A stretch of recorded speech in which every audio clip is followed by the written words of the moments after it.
അതുകൊണ്ട് എൻ്റെ മുഅ്മിനീങ്ങളെ, പ്രിയമുള്ളവരെ, നമ്മൾ പറഞ്ഞു വന്നത്, നമ്മൾ ഈ ലോകത്ത് മാത്രം ജീവിക്കേണ്ടവരല്ല, മറിച്ച് അള്ളാഹുവിൻ്റെ ബർസഖിയായ ലോകത്തും നാം ജീവിക്കേണ്ടവരാണ്. അള്ളാഹുവിൻ്റെ ബർസഖിയായ ലോകത്തിൻ്റെ ആദ്യത്തെ വീടാണ്, ആദ്യ മണിയറയാണ് ഖബർ എന്ന് പറയുന്നത്.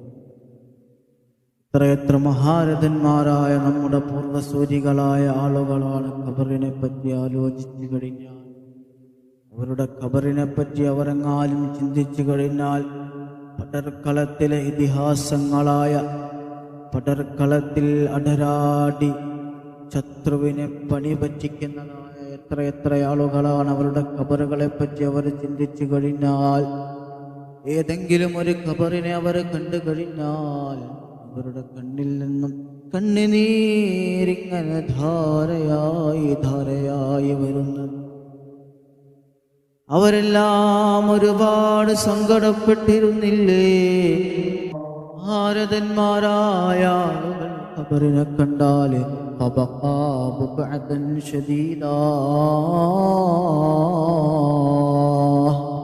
വളരെയധികം അവർ കരഞ്ഞിരുന്നു. എന്തുകൊണ്ട് ലോകത്തുള്ള എല്ലാ സുഖങ്ങളും തീരുകയാണവിടെ, ഭാര്യ തീരുകയാണവിടെ, ഭർത്താവില്ല, മക്കളില്ല, ബന്ധുമിത്രാദികളില്ല, പ്രിയപ്പെട്ടവരില്ല. ജീവിതത്തിൽ ഇതുവരെ പടുത്തുയർത്തിയ ഒരു സർവ്വസുഖങ്ങളുമില്ല. എല്ലാം 6 അടി മണ്ണിൻ്റെ അഗാധമായ ഗർത്തത്തിലേക്ക് മൂടപ്പെട്ടു പോയി. മറുപടി പറയാൻ കഴിയുക? മരണത്തെ അതിജീവിക്കാൻ ആർക്കാണ് കഴിയുക? ഖബറിനെ അതിജീവിക്കാൻ ആർക്കാണ് കഴിയുക? നമ്മുടെ പള്ളിയുടെ ഖബർസ്ഥാനിലേക്കൊന്ന് പോയി നമ്മൾ നോക്കണം. എത്രയെത്ര ആഗ്രഹങ്ങളാണ്, എത്രയെത്ര അഭിലാഷമാണ്, മോഹങ്ങളാണ് പച്ചമണ്ണിൻ്റെ അടിയിലേക്ക് താഴ്ത്തപ്പെട്ടത്. കൂമ്പാരമായി കിടക്കുന്ന എത്രയെത്ര പ്രതീക്ഷകളാണ് ഇവിടെയുള്ളത്. ആർക്കും തിരിച്ചു വിളിക്കാൻ കഴിയാത്ത അല്ലാഹുവേ, ഒരു സെക്കൻഡ് സമയമെങ്കിലും ഒന്ന് പിന്തിച്ചിരുന്നെങ്കിൽ എൻ്റെ റബ്ബേ, ഞാൻ സദഖകൾ ചെയ്യാമല്ലാ, സകാത്ത് കൊടുത്തോണ്ട് റബ്ബേ, ഹജ്ജ് ചെയ്തുകൊണ്ട് അല്ലാ, എൻ്റെ ജീവിതത്തിൽ ഞാൻ പടുത്തുയർത്തിയതായ സർവ്വസമ്പത്തും നിന്റെ മാർഗത്തിലായി ഞാൻ ചിലവഴിച്ചോണ്ട് റബ്ബേ. സെക്കൻഡ് പോലും അല്ലാഹു തആല നമുക്ക് നൽകിയതായ സമയത്തിൽ നിന്നും ഒരു സെക്കൻഡ് പോലും തിരിച്ചെടുക്കാൻ കൂട്ടിത്തരാനോ ആർക്കും സാധിക്കുകയില്ല. റൂഹ് തൊണ്ടക്കുഴിയിലെത്തുന്നത് വരെ നാം ആർമാദിച്ച്, കള്ളു കുടിച്ച്, പെണ്ണ് പിടിച്ച്, ജീവിതത്തിൽ എന്തെല്ലാം നിന്റെ റബ്ബ് നിന്നോട് പറഞ്ഞിട്ടുണ്ടോ? മോനെ അതിലേക്ക് പോകരുതടാ, മോനെ അത് ചെയ്യരുതടാ എന്ന് നിന്റെ റബ്ബ് നിന്നോട് എന്തെല്ലാം പറഞ്ഞിട്ടുണ്ടോ? റൂഹ് തൊണ്ടക്കുഴയിൽ മലക്കുൽ മൗത്ത് അസ്റായീൽ അലൈഹിസ്സലാത്തു വസ്സലാം റൂഹിനെ പിടിക്കുന്ന ഒരു സെക്കൻഡ് വരെ തെമ്മാടിത്തരത്തിലായി ജീവിച്ച് അവസാനം ആ റൂഹിനെ അങ്ങ് പിടിച്ച് മൗത്തിന്റെ മലക്ക് അല്ലാഹുവിന്റെ ദർബാറിലേക്ക് കൊണ്ടുപോകുമ്പോ നാം പറഞ്ഞിട്ട് എന്ത് കാര്യമാണുള്ളത്? അമ്മമാരെ, ഉപ്പമാരെ, നമ്മുടെ ചിന്ത അല്പമെങ്കിലും മരണത്തെപ്പറ്റി വേണം. ആർക്കും പ്രവചിക്കാൻ കഴിയാത്ത, രംഗബോധമില്ലാത്ത കോമാളി നമ്മുടെ മുൻപിലേക്ക് കടന്നു വരുന്നതിന് മുൻപ് അല്ലാഹുവിലേക്ക് അടുക്കാൻ നാം തയ്യാറാവേണ്ടതുണ്ട്. അല്ലാഹു തആല തൗഫീഖ് നൽകി അനുഗ്രഹിക്കട്ടെ. അങ്ങനെ ജീവിച്ചെങ്കിലേ നമുക്ക് നാളെ അല്ലാഹുവിൻ്റെ മഅ്ശറയിൽ സന്തോഷപൂർവം ഹബീബരായ സല്ലല്ലാഹു അലൈഹി വസല്ലമ തങ്ങളുടെ ആ ഹൗദുൽ കൗസർ നുകരാൻ കഴിയുകയുള്ളൂ. സിറാത്തുൽ മുസ്തഖീം എന്ന പാലം ഇടിമിന്നൽ പിളർപ്പ് പോലെ വിട്ടുകടക്കാൻ കഴിയുകയുള്ളൂ.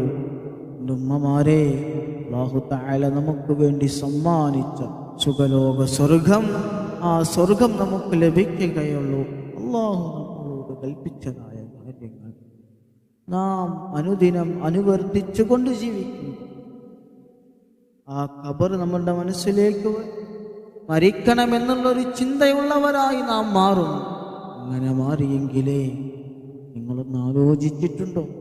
എത്രയെത്ര ഓർമ്മകളാണ്, എത്രയെത്ര പ്രതീക്ഷകളാണ്, എത്ര ഉപ്പമാരുടെ പ്രതീക്ഷകളാണ് ഒരു സമയത്തിൻ്റെ അശ്രദ്ധ മൂലം മരണത്തിന് വഴിപ്പെട്ട് ഖബറിൽ കിടക്കുന്നത്. ഇന്നും പ്രതീക്ഷകളാണ് ഖബറിൽ കിടക്കുന്നത്. നാം എല്ലാവരും പറയില്ലേ, നാളെ ഞാൻ ഇന്ന സ്ഥലത്തേക്ക് പോകും, നാളെ ഞാൻ മറ്റേ സ്ഥലത്തേക്ക് പോകും. എന്തുറപ്പാണ് നമുക്കുള്ളത്? നമ്മൾ ഇരിക്കുന്ന സദസ്സിൽ നിന്നും എഴുന്നേൽക്കുമെന്നെന്തുറപ്പാണ് നമുക്ക് പറയാനുള്ളത്? അതിന് മുൻപ് മൗത്തിന്റെ മാലാക വന്നിട്ട് റൂഹിനെ തൊണ്ടക്കുഴിയിൽ നിന്നും പിടിച്ചു കൊണ്ടുപോവില്ല എന്ന് എന്ത് ഉറപ്പാണോ നമുക്ക് കൊടുക്കാനുള്ളത്? എന്നാലും നാം മതം പതിച്ചു പോയി. ഇങ്ങനെയൊരു ചിന്തയെ നമ്മുടെ ജീവിതത്തിലില്ല. നമ്മുടെ ജീവിതത്തിൽ അല്ലാഹു അനുധാവനം ചെയ്യാൻ പറഞ്ഞ കാര്യങ്ങളൊന്നുമില്ല. ആ ഖബറിലേക്ക് കൊണ്ടുപോയി വെക്കുമ്പോ നല്ലവരായ ആളുകളാണെങ്കിൽ ഇൻകാന മുഅ്മിനായ ഒരു മനുഷ്യന്റെ മയ്യത്താണ്, ജനാസയാണ് ഖബറിലേക്ക് കൊണ്ടുപോയി വെക്കുന്നത് എങ്കിൽ ആ ഖബർ നമ്മളെ വിളിക്കുമെന്ന് ഹബീബ് സല്ലല്ലാഹു അലൈഹി വസല്ലം. ആ ഖബർ ഇങ്ങനെ പറയുമെത്രേ, അഹ്ലൻ വസഹ്ലൻ മർഹബാ മർഹബാ,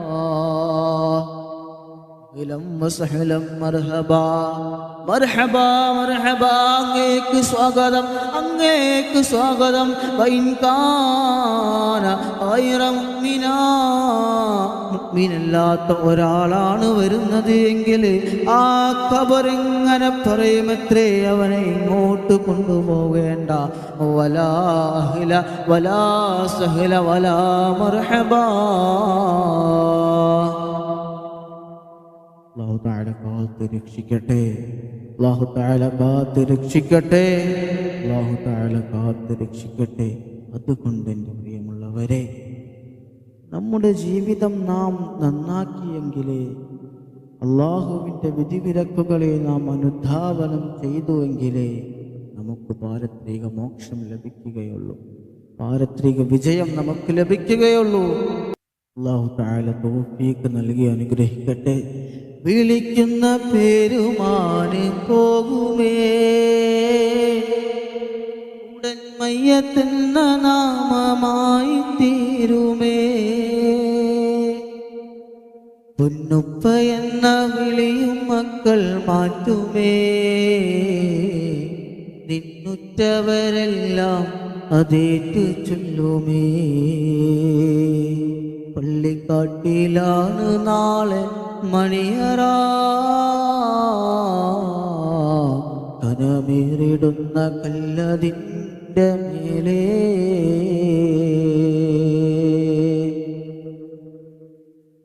എന്താണ് ആ ഖബർ? ആ ഖബറിലേക്ക് നമ്മുടെ ജനാസയങ്ങ് കൊണ്ടുപോയി വെച്ച് കഴിഞ്ഞാൽ നമ്മുടെ ജനാസയെ ആ മണ്ണൊരു പിടുത്തം പിടിക്കുമെന്ന് പഠിപ്പിച്ചില്ലേ? നമ്മുടെ രണ്ട് വാരിയെല്ലുകളും കോർക്കുന്ന വിധത്തിൽ.